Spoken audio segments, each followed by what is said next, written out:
Welcome, distinguished guests and friends, and also those who are joining us online. Good evening to all. We are privileged today to have Dr. Thomas Cai here with us to share his thoughts about Catholic theology and human nature according to Saint Thomas, Matthew Ricci, and Diego de Pantoja.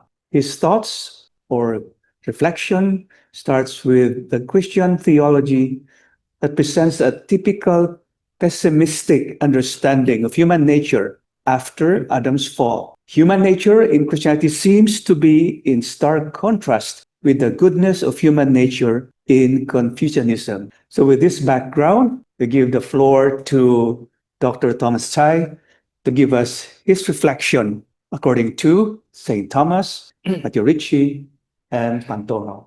Welcome, Dr. Thomas Cai. Thank you, Father Philip, for your introduction. Today's topic actually will be composed by three parts. Okay? The first part will be a short look at the teaching or the goodness of human nature in Ricci and Pantoja, these two famous early Jesuit missionaries in China. And why we look at these two missionaries, the reason is that from the writings of these two missionaries, we would like to spot out the question of whether the human nature was understood as good or fundamentally bad, fundamentally good or fundamentally bad in these missionaries when they facing a new culture in China. And the second part, we will move on to the Catholic theology in the school of Thomas Aquinas.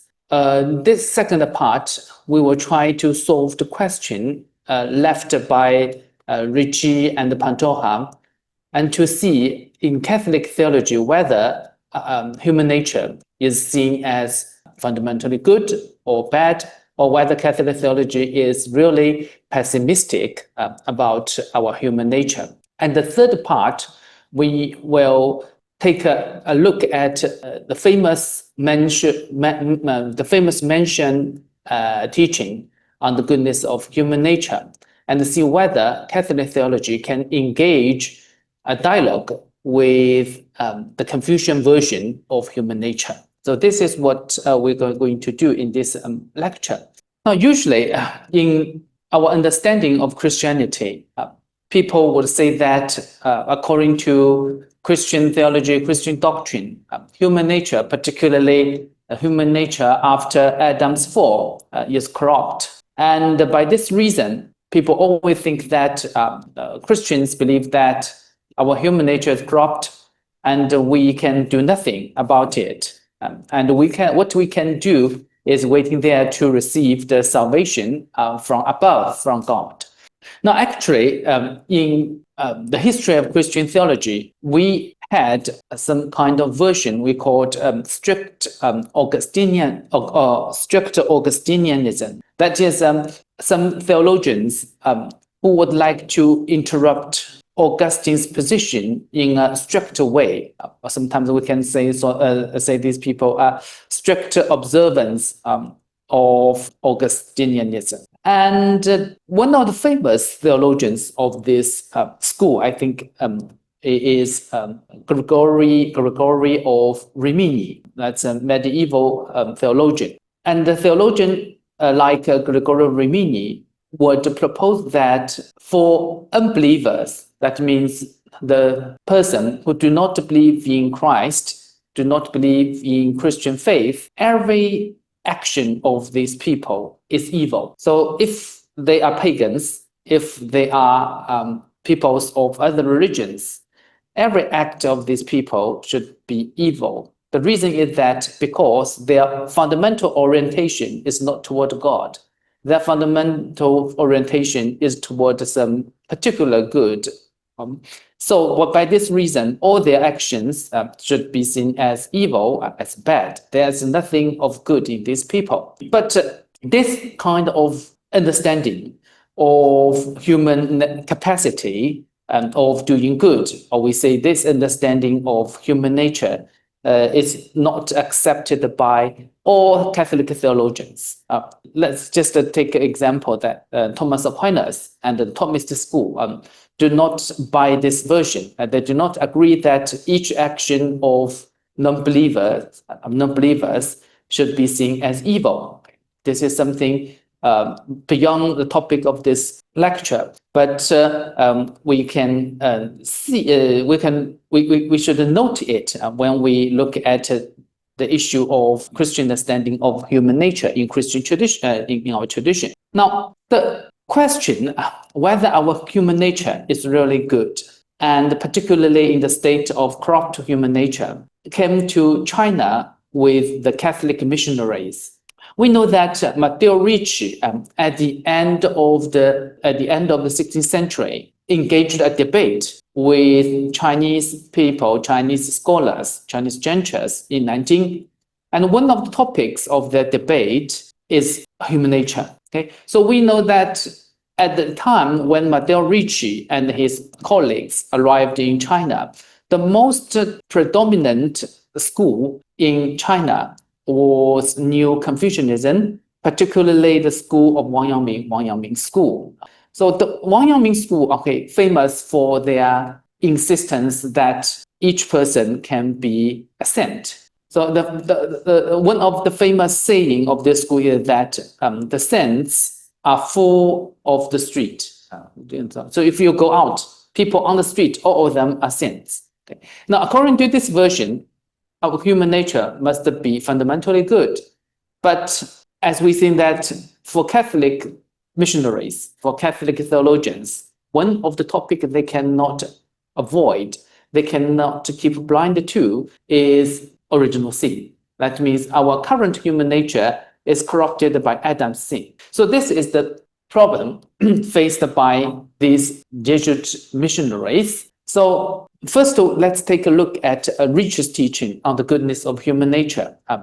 And in his famous catechism, The True Meaning of the Lord of Heaven, 天主释义, he used the substance function, the 体 and 用 conceptual polarity in Chinese philosophical tradition. Because in Chinese philosophical tradition, we say what is 体, what is 种体. 用 体 is substance, 用 is function. So he applied these concepts to our understanding of human nature. And he said that the substance of human nature is good. In Chinese, it's 性之体. So the substance of our human nature is good. And he put this idea in the context, like this text. Now, it's closely related to the Christian teaching on original sin. Let's take a look at this text from 天主释义. Man's first ancestor had already corrupted the roots of man's nature, so that later generations of sons and grandsons all suffered residue harm and were unable to receive perfect nature. So he pointed out that our first ancestor, that is Adam, his sin corrupted the roots of human nature. The root of human nature. And the root of human nature is corrupted. And the consequence is that all of us suffered this harm, and we no longer receive perfect nature. The perfect nature refers to, in Catholic theology, we call, in Catholic theology, original justice. All the perfect gifts received by Adam as a person has lost by his sin. And there were imperfections from moment of birth, and everyone mostly copied ugly deeds of everyone else. Some men began to doubt that human nature really had been good at the outset. However, although this was hardly to be wondered at, the fault did not lie in the Lord of heaven. Nevertheless, the essence of man's nature is good. So even though the root of our nature is corrupted and we inclined to copy the ugly deeds, that means we incline to commit sins due to this consequence of Adam's sin. But the essence of man's nature is still good essence. We cannot be destroyed because of evil deeds. They cannot destroy because of evil deeds. Therefore, anyone who is determined to turn from evil to goodness has only to change his mind in order to success. And the Lord of heaven is sure to offer him his protection and support. So now, this essence of man's nature is good, and it gives us some hope that some kind of good can be developed. This idea is quite interesting because on the one side, he followed the Christian doctrine that we lost the original justice and there's original sin in each of us, but he also insisted that there's some kind of good of nature there. And from this good of nature, we can develop something. Now, this is Ricci's presentation of the goodness of human nature. Now, his colleague, Pantoja give us a very,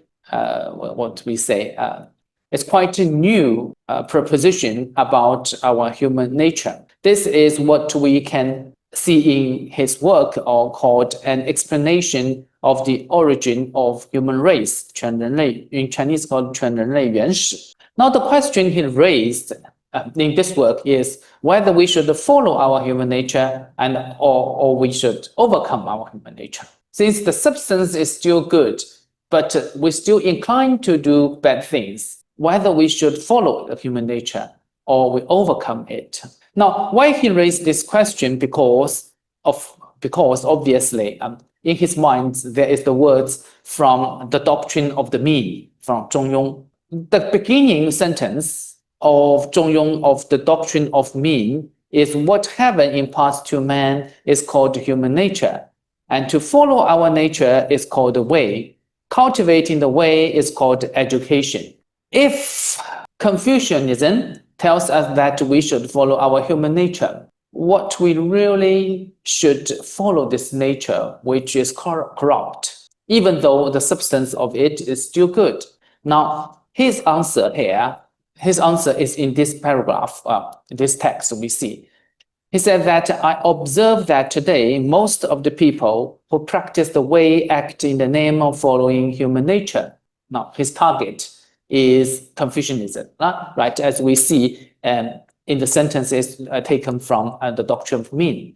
There is only one nature and not only one way. Why?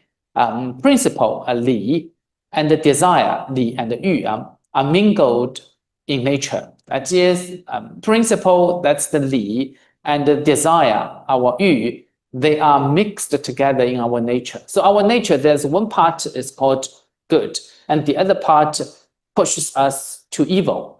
So mingled together in nature. So it is difficult to distinguish. So they are bad and good are mingled. So it's difficult to distinguish. It always happens that one mistakes following the evil of nature as following the righteousness of nature. For this reason, the saints in the West see overcoming nature as the way of cultivation. Now, he gives us a very clear answer that we should not follow nature. The saints in the West version is to overcoming nature as the way of cultivation. And their efforts to transform people and cultivate the way do not aim at following nature, but worshiping God. When we worship God, then we can overcome our corrupt nature. It is not because the way of God is not the same as the way of nature, but because nature is corrupt. Again, the theme of original sin. If we follow it to no principle, we would be like the blind. If we follow it to do good, we would fall. So our nature is corrupt. So if we follow it, we will not know what is truth. Because we follow it, we will be like the blind. We cannot see anything if we follow our corrupt nature. And if we follow our corrupt nature to do good, we would fail to do anything good. So nature is not sufficient for leading to a noble path. So we see here that the Christian version of human nature presented by Pantoja is going to leading us to the other way, which is in a stark contrast to Confucianism, which says that we cannot follow our nature because it's corrupt. If follow it, you cannot do good. So this is the famous proposition of Pantoja's overcoming nature. And this idea is repeated again by Aleni in Fujian. Now, this is a dialogue between Aleni and his followers in Fujian in 1631. In this dialogue, we see that he repeated the idea of overcoming nature. Now, the context is the believer, his follower, ask him, so ask me a question, how to overcome, we say, subdue or overcome the sin of gluttony. So this is the context of the question. Now, Aleni answered the master said, 子思 has said that following human nature is called the way. This is from the doctrine of being. This is what we have seen in the previous slides. 子思 has said that following human nature is called the way, but I rather would say subduing human nature is called the way. But at present, the nature of man is no more what it originally was. Again, the theme of the loss of original justice and the corruption of human nature by Adam's sin. How could we realize the way without subduing it? So we see here in another Jesuits, some years after, I think maybe 20 or 30 years after Pantoja's presentation of 20 years after Pantoja's presentation of overcoming human nature, he repeated the idea again. Now, interestingly, this idea was not followed by later Jesuits. What we see here is a text, a commentary in Confucius' Sinalorum Philosophus. This is a work published in 1687, which is an introduction and the Latin translation of Confucian classics.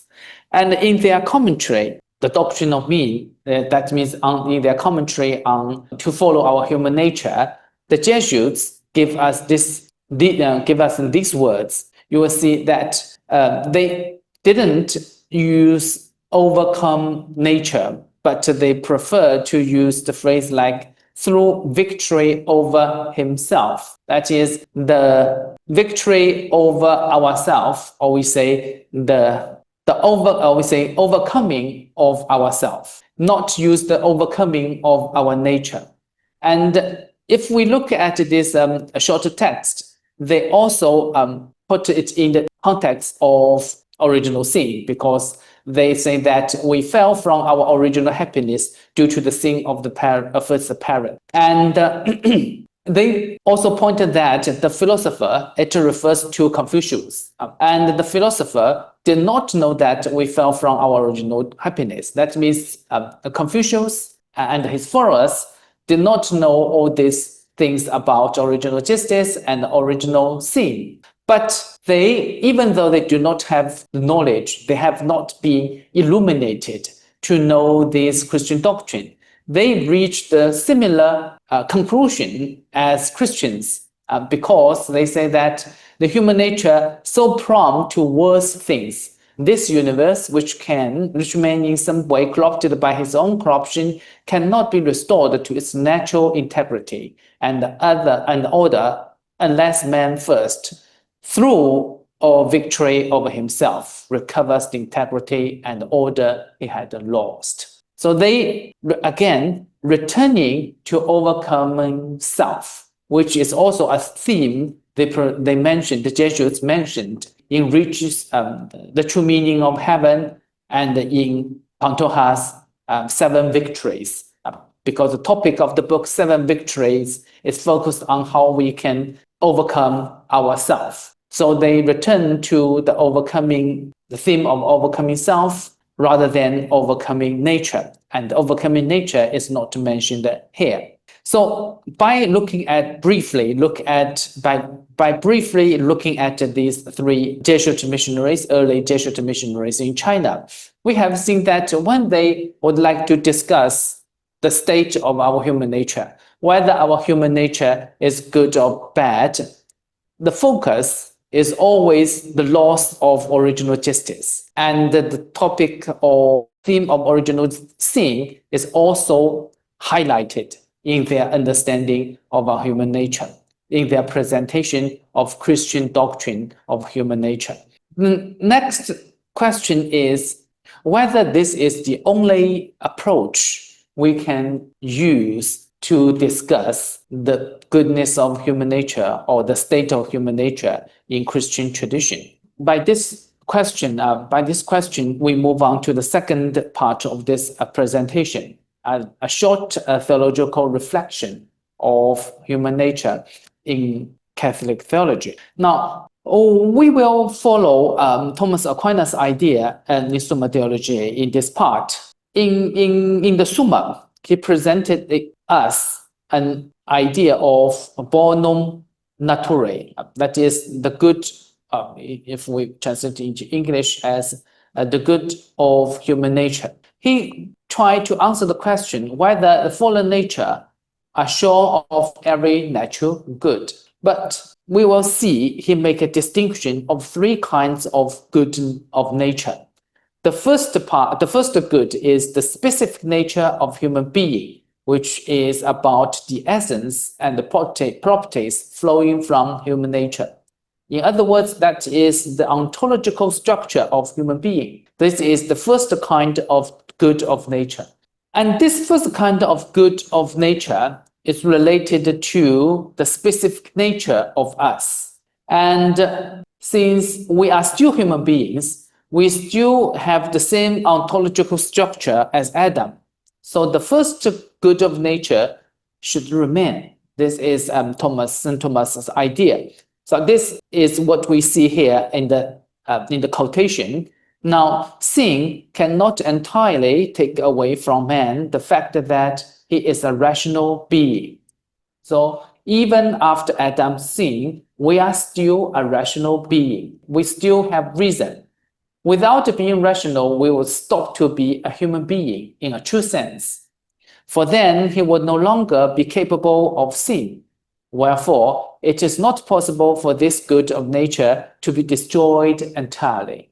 So this is the first kind of good we have after Adam's sin. And this good related to our ontological structure, and it remains. The second good of nature is an inclination to virtue, but due to Adam's sin, it is diminished.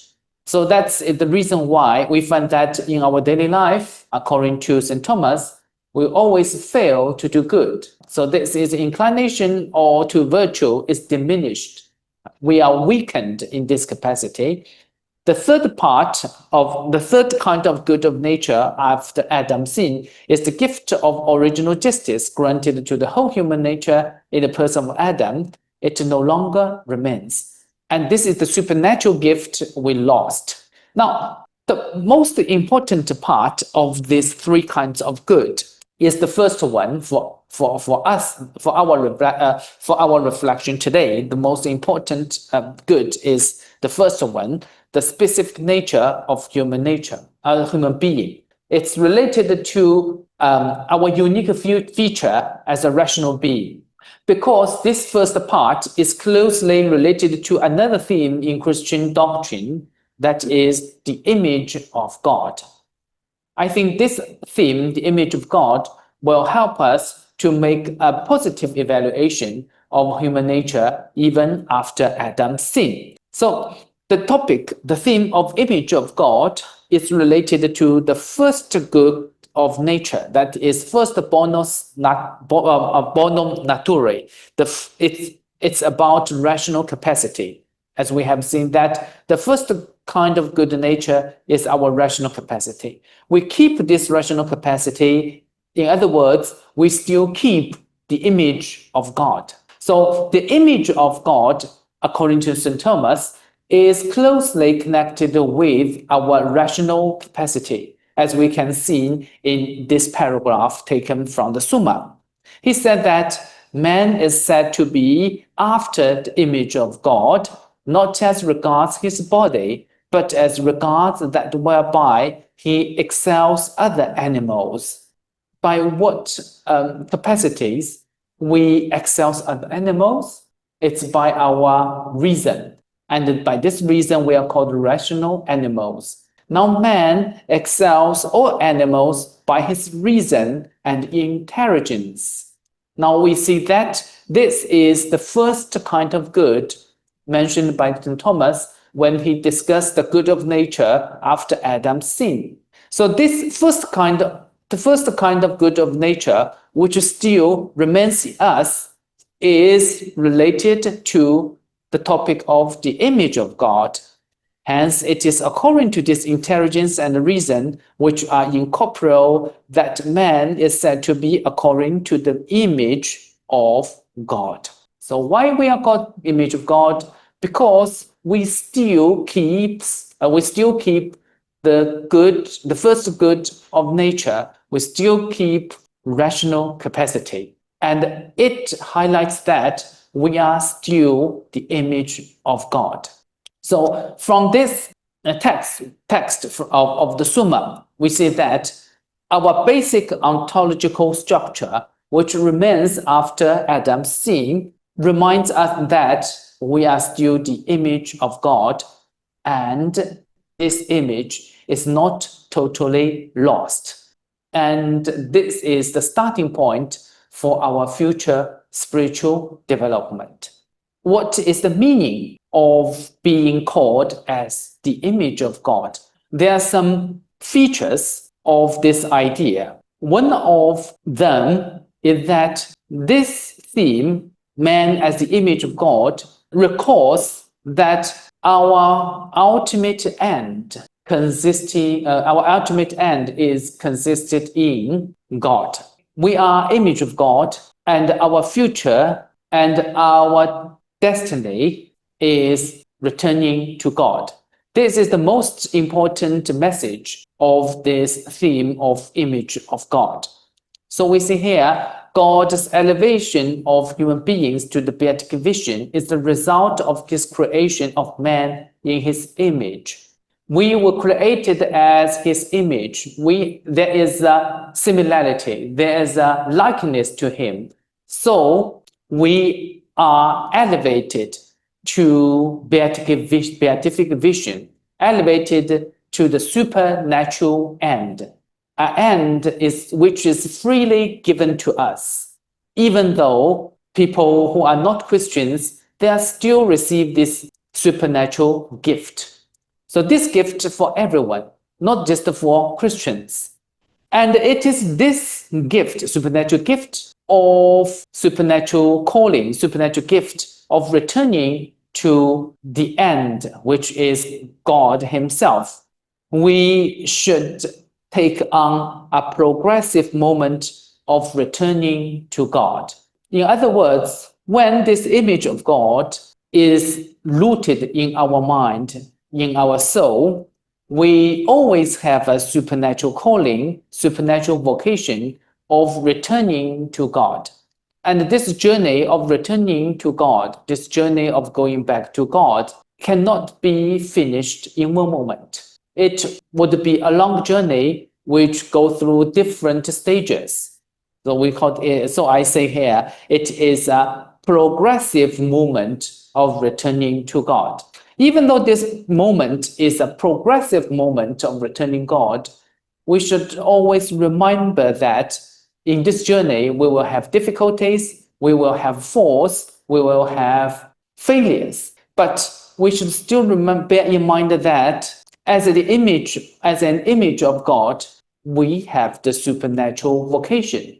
And this supernatural vocation is deeply rooted in our soul. That is the beatific vision. That is true for everyone, even for those who are not Christian.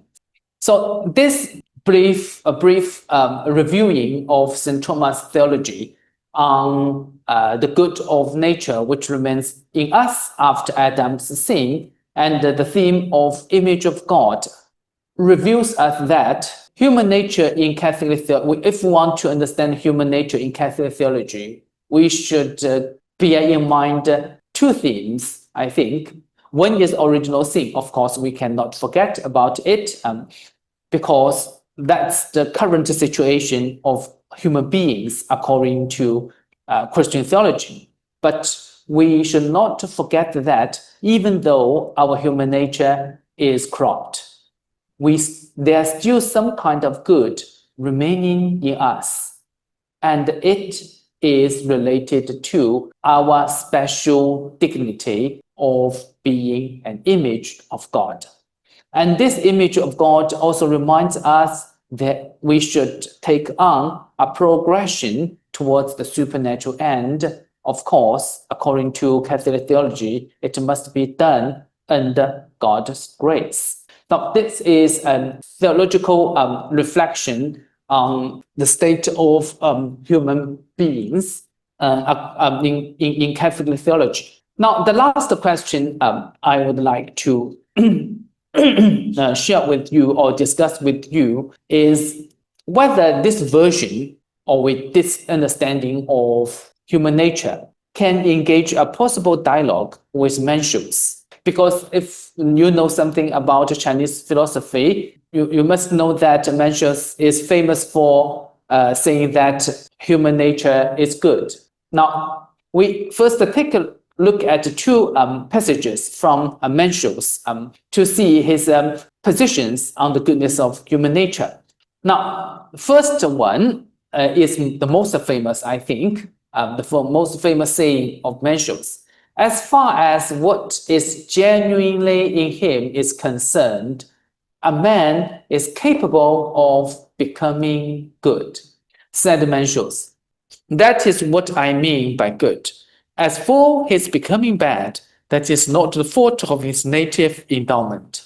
Note that his understanding of human nature's good is capable of becoming good. It didn't mean that our nature is manifested as being good at every moment. His emphasis is capable of becoming good. The second passage is the discussion of four gems, four sprouts, 四端. From this, we think that whoever is devoid of the heart of compassion is not human. The heart of compassion is the germ of benevolence, the heart of shame of dutifulness, the heart of courtesy and modesty of observation of the rights, the heart of right and wrong of wisdom. Man has these four germs, just as he has four limbs. This is a passage of his theory on four germs, 四端, four sprouts. Why he used the words gem, sprout? He said that the heart of compassion is the gem of benevolence. 恻隐之心是人之端。那端 sprout means the beginning. So that means if he called it as 端, it implies that it is in need of nurture to develop fully. When you call something sprout, you means it can develop, it can grow. So these four gems indicate that the good of our heart is something we should nurture, we should develop. And if we read this passage with the first one, what is the good of human nature? The good is capable of becoming good. I think we should note the word becoming good. Becoming good also means we should nurture it to make it better. So if we read these two parts together, I think the goodness of human nature in Mencius is more about we develop the sprout, or we say the gems of the goodness in our heart, and the development it more and more, and to make it good. And this is the meaning of capable of becoming good. In other words, if the goodness of our human nature means we are capable of becoming good, it means there is a dynamic quality of our human nature. Our human nature is dynamic. That means it can be further developed to a better and a better state. If we understand Mencius' goodness of human nature in this way, if we understand the goodness of human nature and that we are capable of becoming good, what is the implication of Mencius' idea to our understanding of human nature, our understanding of the goodness of human nature in Catholic theology? I think that these are the points which can help us to reflect. The first point is the goodness of nature is not necessarily manifested presently. So goodness nature, the emphasis of the goodness nature is capable of becoming good rather than manifestation of the goodness nature at every moment. So in this reason, when we go back to look at the theme of the image of God, I think our emphasis will also be made on to recover human nature in its boundless potentiality to grow and become perfect. So the image of God, which still remains in us, reminds that we still have the capacity to develop something left by God in our soul, and it will reorient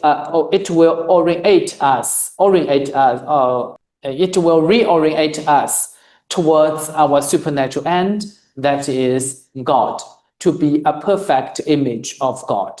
And the third point, being both intellectual and spiritual, human beings are open to growth, to perfection, though they still need grace to attain the ultimate end, because the end surpasses their power.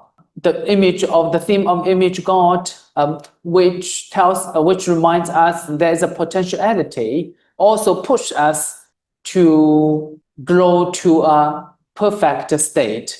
But here I also would like to mention the divergence between Confucianism and Catholicism, even though we may engage a certain kind of dialogue. For Catholicism, we always need to remember that to achieve this perfection, we need God's grace. But in Confucianism, for example, in Mencius, the achievement of perfection, the cultivation of our heart depends on our own work, depends on ourselves. We can do it by ourselves. So this is the difference.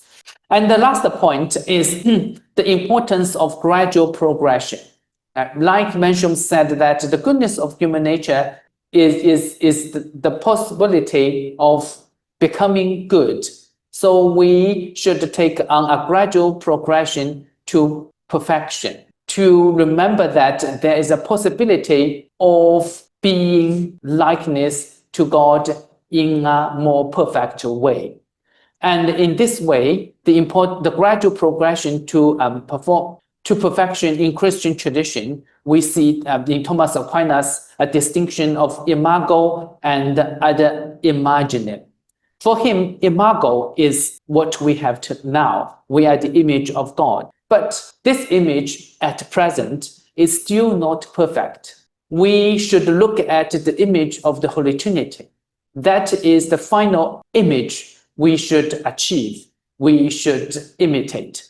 And we are on a gradual journey which leading us to be a perfect image of the Trinity that is called ad imagine. So this is my share and my thought about how we should we could understand the goodness of human nature according to St. Thomas and some early Jesuit missionaries in China. Thank you.